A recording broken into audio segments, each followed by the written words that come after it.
or error 3022 on PS5 almost always shows up when servers are overloaded or unstable, exactly what you're suspecting. What error 3022 means: login request isn't reaching/confirming with servers, happens during peak hours, updates, events, server hiccups. So your server's overloaded guess is likely correct. What you can do: PS5 fixes. Number 1, restart everything. Close game fully, don't suspend. Restart PS5, relaunch game.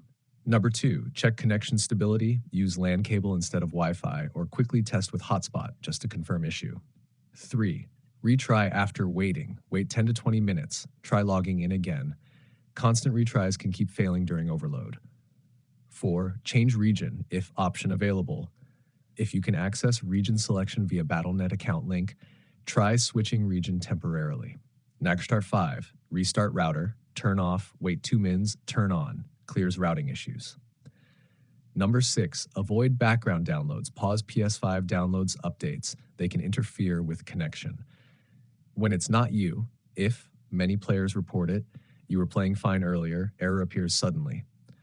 Then it's 100% server side, nothing to fix locally. Shack, best quick fix combo: restart PS5 plus restart router, wait 15 mins. Reality check for errors like 3022, 3008, 395,002 in Diablo 4, 70 to 80% of the time equals server issues, not your setup.